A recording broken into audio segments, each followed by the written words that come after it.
हाय बच्चों, कैसे हैं आप लोग। आई होप दैट आप सभी लोग ठीक होंगे।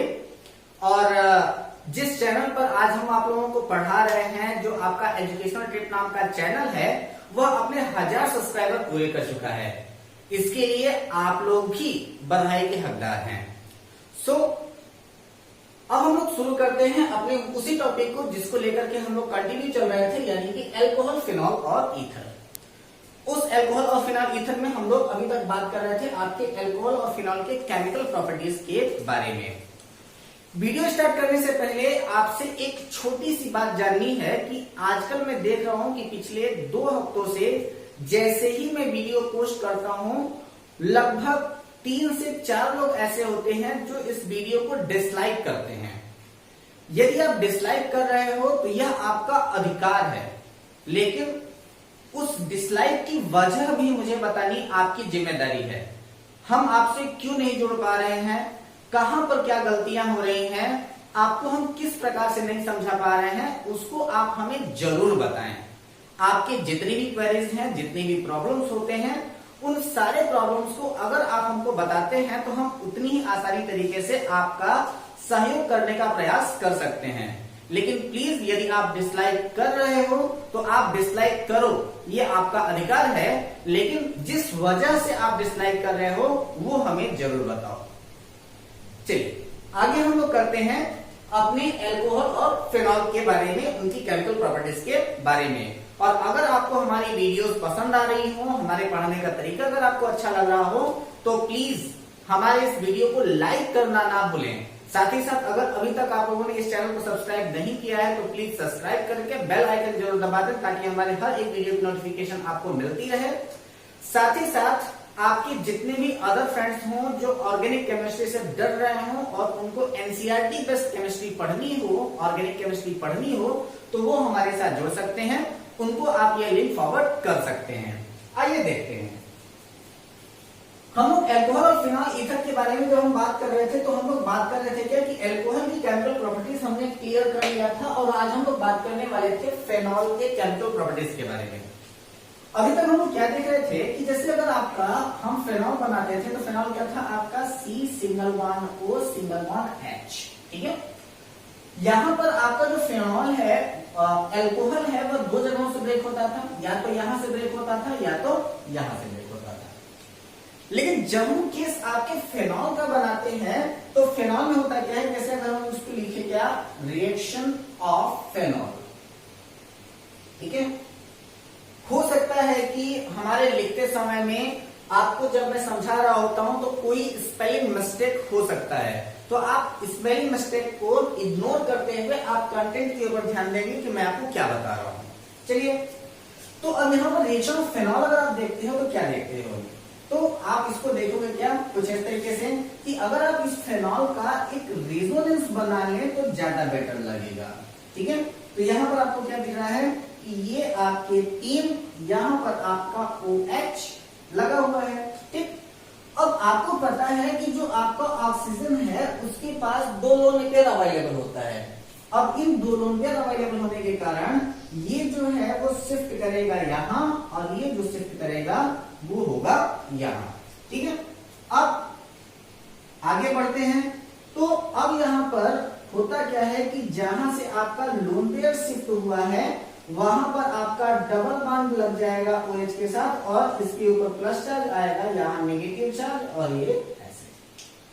अब ये जो आपका नेगेटिव चार्ज है जैसे ही यहां शिफ्ट करेगा, ये आपका बॉन्ड यहां शिफ्ट कर जाएगा, तो आपका क्या बनेगा,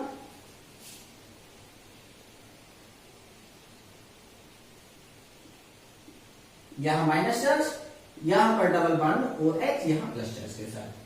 जैसे ही यहां शिफ्ट करेगा ये शिफ्ट कर जाएगा यहां, तो क्या बन जाएगा आपका,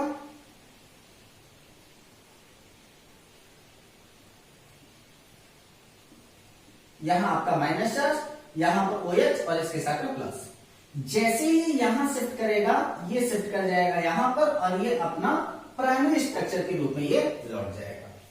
तो अब यहां पर आप देख क्या रहे हो कि यहां पर जो आपके नेगेटिव चार्ज की शिफ्टिंग हुई है वो आपका किस किस पोजीशन पर हुई है, तो वह आपके ortho position and para position पर हुई है, ठीक है।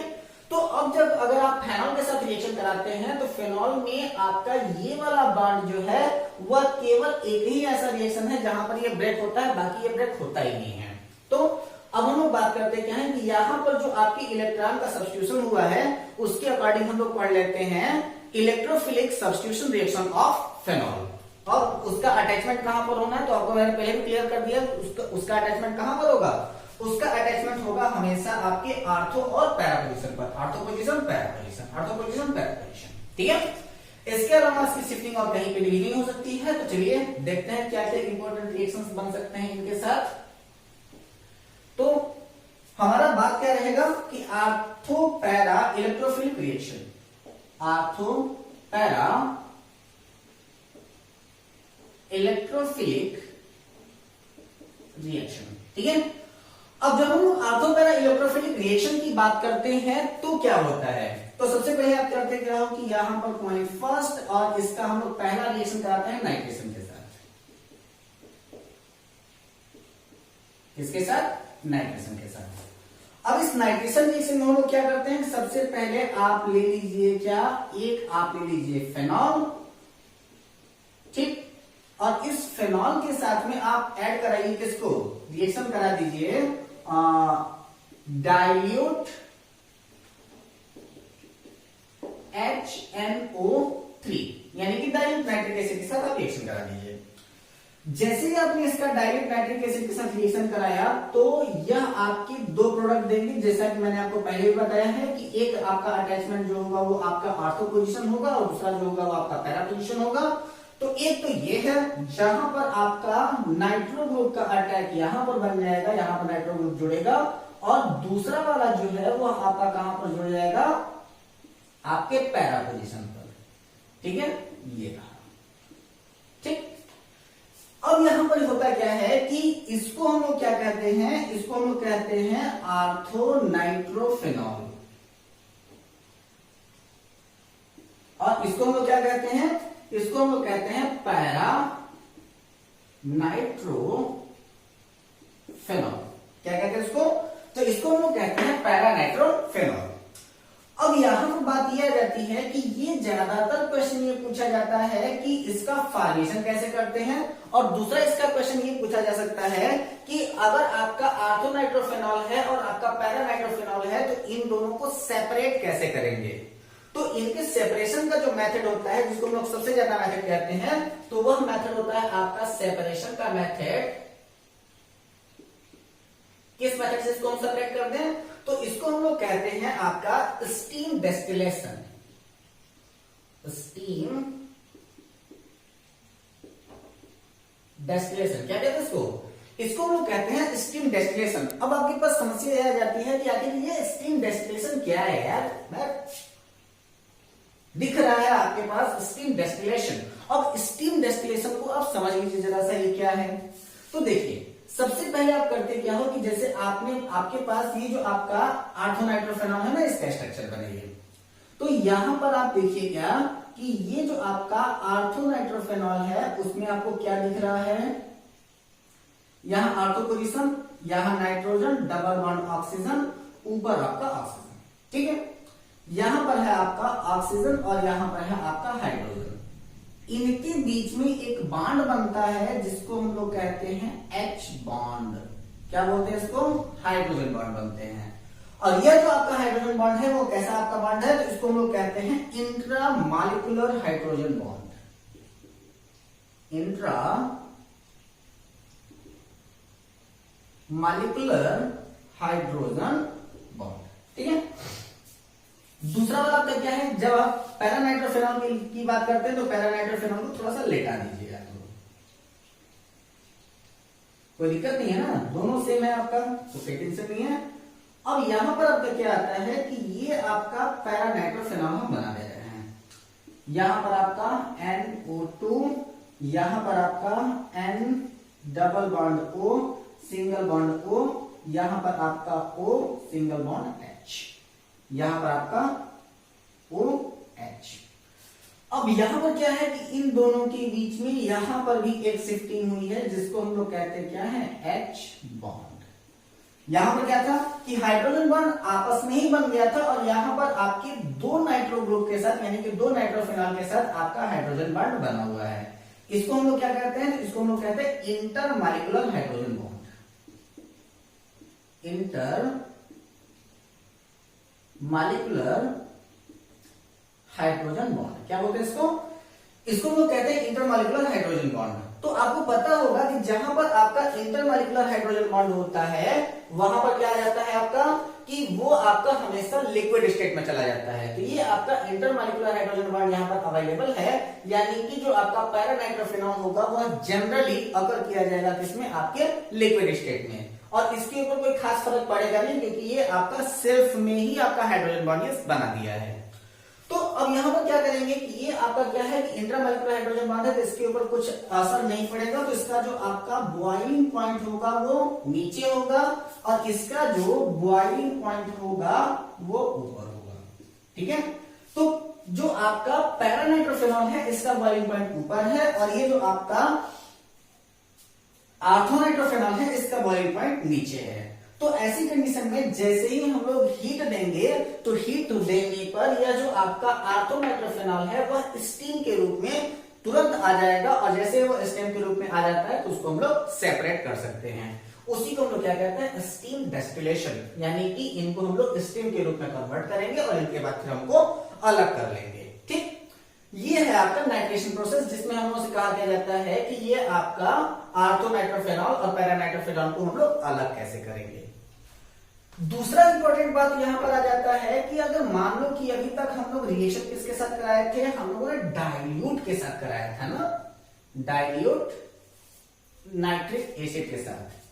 सपोज करो कि यहां पर अगर हम लोग डाइल्यूट की जगह पर अगर हम लोग यहां कॉन्सेंट्रेट रख दें तो कॉन्सेंट्रेट HNO3 रख दें तो जैसे ही यहां पर कॉन्सेंट्रेट HNO3 यानी कि नाइट्रिक एसिड लगेगा वो तुरंत कन्वर्ट हो जाएगा किसमें, ये आपका OH, बाकी का जितना भी बचा हुआ प्लेस है वहां पर आपका नाइट्रो ग्रुप ऐड हो जाएगा, NO2 NO2 NO2, बाकी का बचा हुआ प्लेस मतलब ortho group, ortho position and कोरा पोजीशन, इसके अलावा और कोई नहीं। अब इसका नाम क्या हम लोग रख सकते हैं, तो इसका नाम हमारा रख देंगे 2,4,6 ट्राई नाइट्रोफेनॉल। ठीक है, तो इसको हम लोग क्या कहते हैं, इसको हम लोग कहते हैं 2,4,6 ट्राई नाइट्रोफेनॉल। और ये अगर आपका 2,4,6 ट्राई नाइट्रोफेनॉल है तो इसको एक कॉमन नेम से भी जानते हैं जिसको हम लोग कहते हैं क्या, पिक्रिक एसिड। पिक्रिक एसिड क्या कहते हैं, इसको पिक्रिक एसिड कहते हैं। और बार बार आपकी एग्जामिनेशन में ये क्वेश्चन पूछा गया है, what is the formation of what is the method of formation of picric acid, picric acid के फॉर्मेशन का मेथड क्या है। तो दैट इज द मेथड कि आप पिक्रिक एसिड कैसे बनाओगे। तो आप फेनॉल का रिएक्शन जब आप कंसंट्रेट HNO3 के साथ करा देते हो तो वह आपका 2,4,6 ट्राइनाइट्रोफेनॉल में कन्वर्ट हो जाता है जिसको हम लोग पिक्रिक एसिड के भी नाम से जानते हैं। चलिए अगला रिएक्शन हम लोग कराते हैं जिसको आपने पिछले क्लास में पढ़ा था, यानी कि जब मैं आपको हेलो एल्केन हैलोजन बता रहा था तो उसमें आपको मैंने बताया था, अगर आपने ना देखा हो तो आप लोग पहले जाकर के हेलो एल्केन हैलोजन का रिएक्शन आप लोग देख लेंगे। यहां पर अब हम लोग देखते क्या है कि अब रिएक्शन हम लोग कराते हैं हैलोजिनेशन रिएक्शन। क्या, हैलोजिनेशन रिएक्शन, हैलोजिनेशन रिएक्शन। अब हैलोजिनेशन रिएक्शन में हम लोग क्या कराते हैं, ज्यादातर मेरा पसंदीदा ब्रोमीन है या फिर क्लोरीन है, यही दो से में तो मैं ज्यादातर रिएक्शन कराता हूं जब हैलोजिनेशन कराना होता है।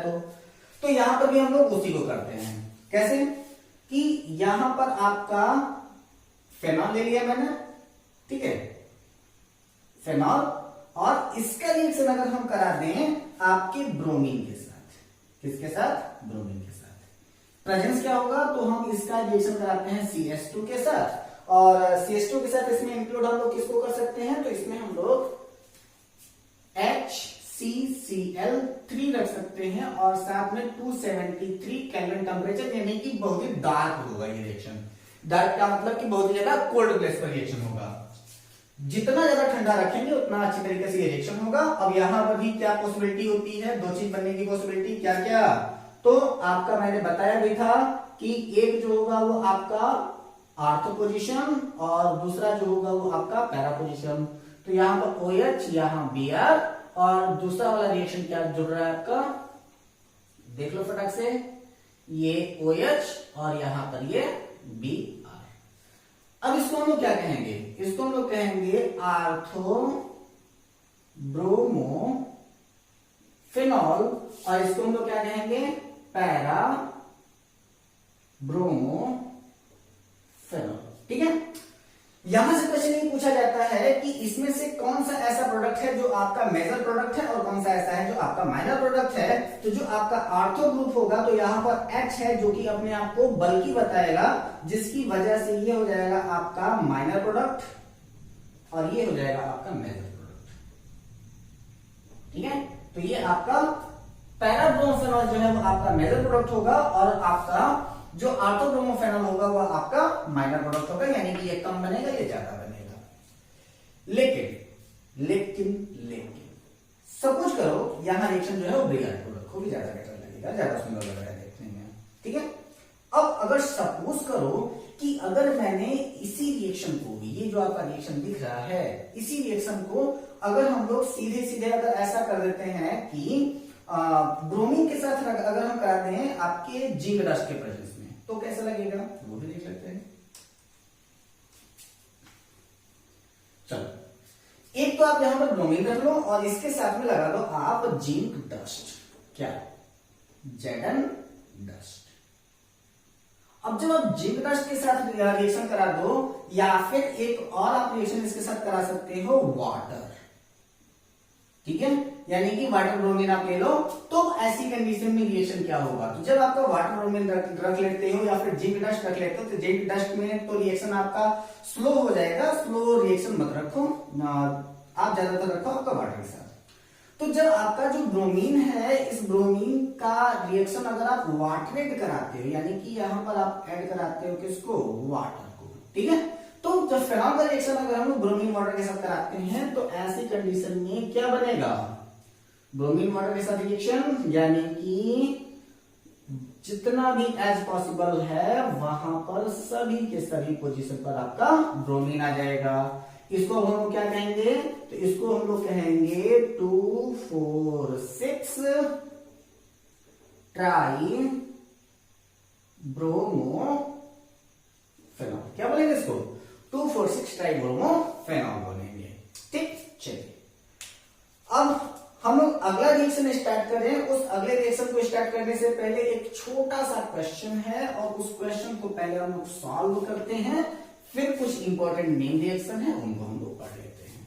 चलिए, एक क्वेश्चन आपके एनसीईआरटी में दिया है कि आपका उसने दिया क्या कि मैंने आपसे बताया था ना कि मेटा पोजीशन पर किसी का अटैक तो वैसे होता नहीं है, लेकिन अगर मान लीजिए कि जोर जबरदस्ती करा करके इसके ऊपर अगर हम लोग किसी एल्किल ग्रुप को अटैच करा ही दे तो क्या होगा। यहां पर किसी एल्किल ग्रुप का अटैचमेंट होना, यानी कि इसको हम लोग क्या कहेंगे, 3-मेथिल फेनॉल। क्या बोलेंगे इसको, 3-मेथिल फेनॉल बोलेंगे। और इसका हमारे पास दो रिएक्शन कह रहा है, एक आपका कह रहा है मोनोनाइट्रेशन कराने को और एक इसका कह रहा है डाइनाइट्रेशन कराने को। तो देखो क्या क्या होता है। तो सबसे पहले हम लोग क्या करते हैं, इसका मोनोनाइट्रेशन कराते हैं। तो मोनोनाइट्रेशन कराने पर वही आपका जो एज यूजुअल होना है वो आपका क्या बनेगा, ये आपका OH, यहां पर आपका CH3 और दूसरा वाला आपका क्या है OH और यहां पर आपका CH3। ठीक है, अब यहां पर आपका क्या है कि मैंने अभी यही वाला प्रोडक्ट यानी कि 3-मेथिल फेनॉल ही मैंने दोनों बना करके रखा है। एडिशन कराना है किसका, नाइट्रो ग्रुप का, यानी कि मोनोनाइट्रेशन इसका कराना है। और जैसे ही इसका मोनोनाइट्रेशन कराने की बात आ जाएगी तब अब हम लोग क्या करते हैं कि क्या नाइट्रो ग्रुप ऐड होगा कहां पर। तो जैसे ही हमको नाइट्रो ग्रुप ऐड करने की बारी आएगी तो ये आपका CH3 है, इसको हम लोग कुछ इस तरीके से लिख लेते हैं। तो एक्चुअली अब ऐसी कंडीशन में ये वाला जो पोजीशन है वो बहुत ही ज्यादा, यानी कि जो CH3 है वो बल्कि हो जाता है। और जब ये बल्कि होगा तो यहां पर आपका किसी भी फंक्शनल ग्रुप का अटैच होना पॉसिबल नहीं हो पाएगा, यानी कि वह अटैच होगा यहां NO2, या फिर यहां तो वैसे भी नहीं आ सकता, तो मोनोनाइट्रेशन की बात हो रही है, तो या फिर वो आएगा आपका यहां। ठीक है, तो यहां पर आपका क्या हो जाएगा, एक यहां नाइट्रो ग्रुप आ सकता है या फिर आपका नाइट्रो ग्रुप यहां आ सकता है। ये पोजीशन ऐसे हैं जहां पर आपका नाइट्रो ग्रुप आना पॉसिबल नहीं है। ठीक, दूसरा आपसे कहा क्या रहा है, ज्यादातर लोग यही गलती करते हैं कि यहां पर आपका नाइट्रो ग्रुप लगा देते हैं, कहते हैं यार आर्थो पोजीशन है ना, तो आर्थो पोजीशन पे तो कहीं भी अटैच हो सकता है। लेकिन ये वाला जो आर्थो पोजीशन है, जिधर आपका CH3 लगा है, जिधर CH3 लगा है उसके आर्थो पोजीशन पर कोई फंक्शनल ग्रुप नहीं जुड़ेगा, चाहे वो आपके मोनोनाइट्रेशन की बात की जा रही हो, चाहे वो आपके डाइनाइट्रेशन की बात की जा रही हो। चलो इसी रिएक्शन को हम लोग दूसरे मार्कर से बना देते हैं। अभी तो हम लोग क्या देखे, मोनोनाइट्रेशन, अब हम लोग देख लेते हैं इसका डाइनाइट्रेशन। तो अब इसका जब हम लोग को डाइनाइट्रेशन कराना होगा तो सेम आपका रिएक्शन होना है, मैंने आपको बता दिया है पहले भी कि अब यहां पर क्या होगा कि ये आपका OH, यहां आपका CH3, डाइनाइट्रेशन होना है, तो यहां पर तो ऐड होगा नहीं, कहां कहां होगा, होगा कहां, NO2 यहां ऐड होगा और NO2 यहां ऐड होगा। ठीक, ये तो है आपका, ये मोनोनाइट्रेशन से आपका ये दोनों प्रोडक्ट बनेंगे और डाइनाइट्रेशन से आपका ये प्रोडक्ट बनेगा। ठीक, इसमें तीसरा क्वेश्चन भी दिया है, और वह तीसरा क्वेश्चन क्या है आपका, वो भी देख लेते हैं हम लोग।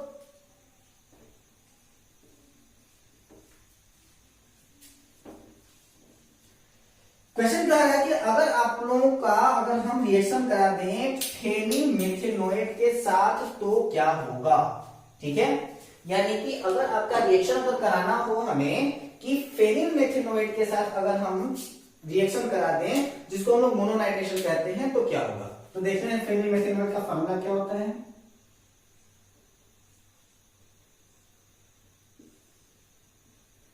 तो फेनिलमेथिनोएट यानी कि OCOCH3। ठीक है, अब ये क्या है आपका फेनिलमेथिनोएट, फेनिल मेथिनोएट। अब ये जो आपका फेनिलमेथिनोएट है, इसका हम लोगों को कराना क्या है, मोनोनाइट्रेशन।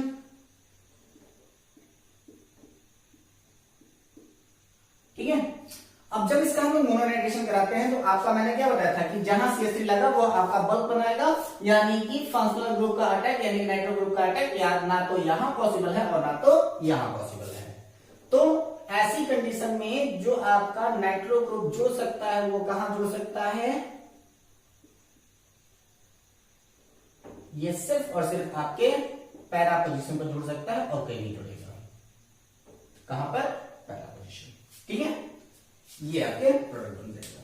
ठीक है, तो ये आपका ध्यान दीजिएगा कि जहां पर आपका CH3 जुड़ा होगा अगर किसी के साथ में, तो यह पोजीशन और यह पोजीशन, अगर सीधे सीधे CH3 अटैच है तब तो यहां पर अटैच होगा, लेकिन अगर किसी और फंक्शनल ग्रुप के साथ में अगर CH3 है तो वह आपकी बल्की क्लाउड बना लेगा, और जब वहां पर बल्की क्लाउड का फॉर्मेशन होगा तो ऐसी कंडीशन में वहां पर आर्थो पोजीशन पर किसी भी फंक्शनल ग्रुप का अटैचमेंट होना पॉसिबल नहीं हो जाएगा। पिछले वाले में देखा क्या था आपने, यहां पर नहीं हो सकता था, और यहां पर क्या होगा कि ये दोनों प्लेस पर आपका क्या होगा, दोनों आर्थो पोजीशन पर आपका फंक्शनल ग्रुप अटैक नहीं करेगा, यानी कि नाइट्रो ग्रुप को सीधे सीधे पैरा पोजीशन पर लगाना होगा।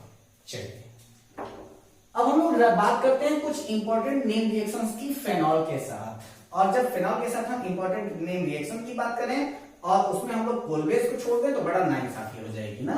तो सबसे पहले कोलबेस रिएक्शन, कोलबेस रिएक्शन। अब कोलबेस रिएक्शन में क्या है आपका कि फेनॉल है,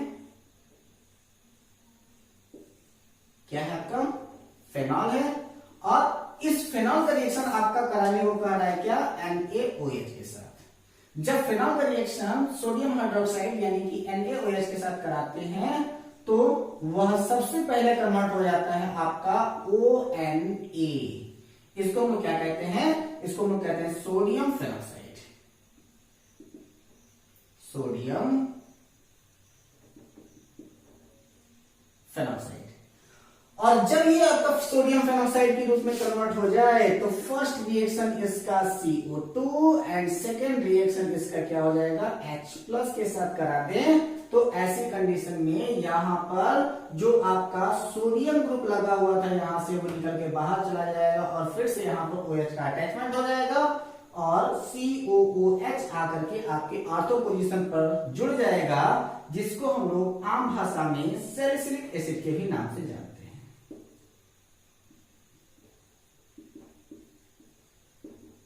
ठीक है, और ये जो आपका सैलिसिलिक एसिड होता है इसका वर्क कई जगहों पर किया जाता है, जैसे कि जितने कई सारे मेडिसिन में भी इसका यूज किया जाता है। सैलिसिलिक एसिड का इस्तेमाल मेडिसिन बनाने में होता है, कुछ पेन किलर्स भी बनाने में सैलिसिलिक एसिड का इस्तेमाल किया जाता है। ठीक है, अब अगला रिएक्शन अगर हम कराएं तो उसको हम लोग कहते हैं, जिस रिएक्शन का नाम है आपका राइमर-टीमन रिएक्शन। राइमर-टीमन रिएक्शन।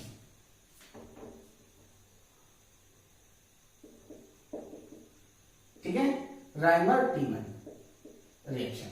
ठीक है, अब जब आप राइमर-टीमन रिएक्शन की बात करते हैं तो आप वही फेनॉल ही लेंगे, क्योंकि हमारा सारा रिएक्शन आज फेनॉल पर ही होना है।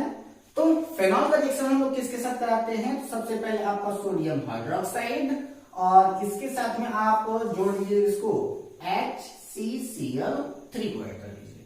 ठीक, तब ऐसी कंडीशन में होगा क्या कि ये सबसे पहले बनाएगा आपका एक इंटरमीडिएट प्रोडक्ट। तो यहां पर आपका आ जाएगा ONA और यहां पर इसके पोजीशन पर यानी कि ऑर्थो पोजीशन पर आपका क्या आ जाएगा CHCl2। ठीक है, क्या आ जाएगा आपका CHCl2। ये क्या है? ये कोई नाम नहीं है, इसका हम लोग क्या करते हैं इंटरमीडिएट प्रोडक्ट बना देते हैं। क्या ये आपका एक प्रकार का इंटरमीडिएट प्रोडक्ट है और जैसे ही यहां पर इंटरमीडिएट प्रोडक्ट बनता है तो इसका पहला रिएक्शन आप करा दीजिए NaOH के साथ और सेकेंड रिएक्शन आप करा दीजिए किसके साथ? किसी भी एसिड के साथ यानी कि H+ के साथ अगर आप इसका रिएक्शन कराते हैं तो वह आपका कन्वर्ट हो जाएगा किसमें? ये तो आपका OH रिटर्न आ जाएगा, यहां पर लग जाएगा आपका CHO और इसको हम लोग क्या कहते हैं? सैलिसिलडिहाइड।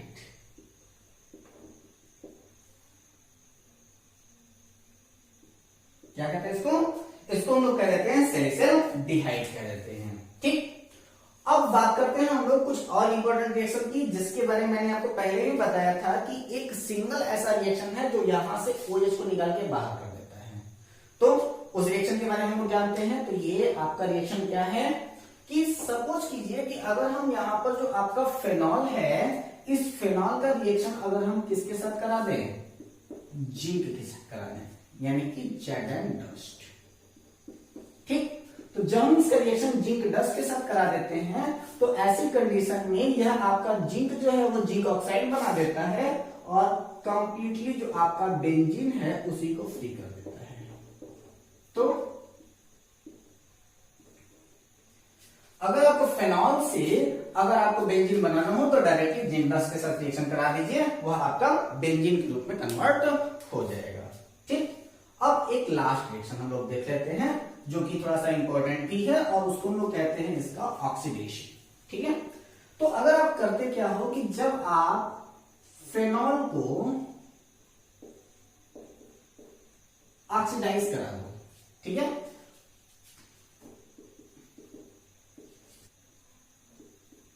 ऑक्सीडेशन, और वो ऑक्सीडेशन किसके साथ होगा? तो वो होगा आपका Na2Cr2O7 और इसके साथ एक कोई और जोड़ दीजिए, एक एसिड आपको चाहिए ना इसके रिएक्शन के साथ ऑक्सीडेशन हो रहा है तो एसिड के रूप में आप ले लीजिए आप क्या H2SO4। ठीक, और जब आप H2SO4 के साथ रिएक्शन करा देते हैं तब यह कन्वर्ट हो जाता है किसमें? डबल बॉन्ड O और यहां पर आपका डबल बॉन्ड O। इसी को हम लोग क्या कहते हैं? बेंजोक्विनोन। क्या कहते हैं इसको? इसको हम लोग कहते हैं बेंजोक्विनोन कहते हैं। ये है आपके कुछ इंपॉर्टेंट रिएक्शंस जो आपके एनसीईआरटी के ऊपर बेस्ड हैं, जो कि आपका अल्कोहल और फिनॉल से रिलेटेड थे। अगले वीडियो में हम लोग बात करेंगे क्या? ईथर ईथर का जो कॉमन RTS सिनोनिम्स होते हैं उनके बारे में, इनके प्रिपरेशन मेथड के बारे में, इनकी फिजिकल प्रॉपर्टीज के बारे में और इनकी केमिकल प्रॉपर्टीज के बारे में। So keep watching my videos. If you are not subscribing this channel, then please, first of all, you all subscribe this channel. And if you have any queries, then firstly you ask me by call, by message, by comment. किसी भी तरीके से आप हमसे अपनी questions, अपनी queries पूछ सकते हैं। सो मिलते हैं अपने अगले वीडियो में ईथर के कुछ इंपॉर्टेंट कॉन्सेप्ट के साथ। So best of luck.